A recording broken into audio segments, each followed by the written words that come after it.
Hi hello praise lord. சிகன் பால்க் அவர்கள் முதலாக தமிழில் வேதாகமத்தை மொழிபெயர்த்தார். அவரை பற்றி நம்ம பார்த்துட்டு இருக்கோம். அவர் ஸ்கூல் படிக்கும் பொழுது ரொம்ப சிக்கான ஒரு ஸ்டூடெண்ட்டு. அட்டெண்டன்ஸ் ரெஜிஸ்டரில் அவர் பேருக்கு பக்கத்தில் in body and soul and immature person, சரீரத்திலும் ஆத்மாவிலும் வளர்ச்சி அடையாத ஒரு மாணவன் எழுதியிருப்பாங்களாம். அது மாத்திரம் இல்லை, ஹையர் ஸ்டடீஸையும் அவர் 9 months டிலேவாக தான் முடித்தாராம்.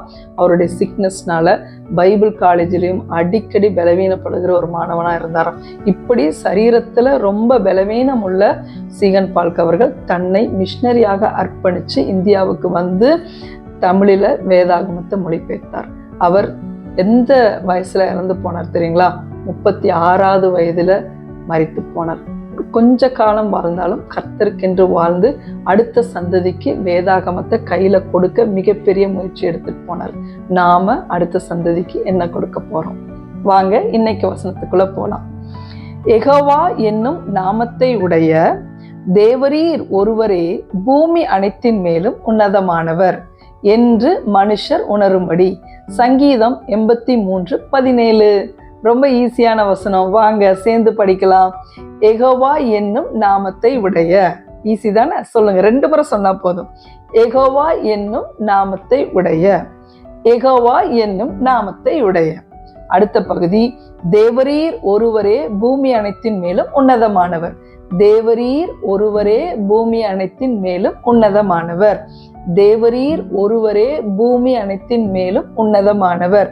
தேவரீர் ஒருவரே பூமி அனைத்தின் மேலும் உன்னதமானவர். 2 பகுதி சேர்ந்து சொல்லாங்களா? யெகோவா என்னும் நாமத்தை உடைய தேவரீர் ஒருவரே பூமி அனைத்தின் மேலும் உன்னதமானவர். கடைசி பகுதி ரொம்ப சின்னது, என்று மனுஷர் உணரும்படி. என்று மனுஷர் உணரும்படி. சேர்ந்து சொல்லிடலாங்களா?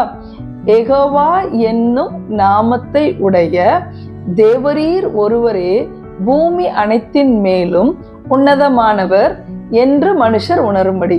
சங்கீதம் 83:17. ரொம்ப ஈஸியா படிச்சுட்டோம். இந்த யெகோவா நாமத்தை கேட்டா பார்வோனும் எகிப்தியரும் பயங்கரமா பயப்படுவாங்க. அதே யெகோவா தெய்வம் நம்மோடு இருக்கிறாங்க. நாம பார்வோனை பார்த்து பயப்பட வேண்டாம், பார்வோன் நம்மளை பார்த்து பயப்படுவாங்க.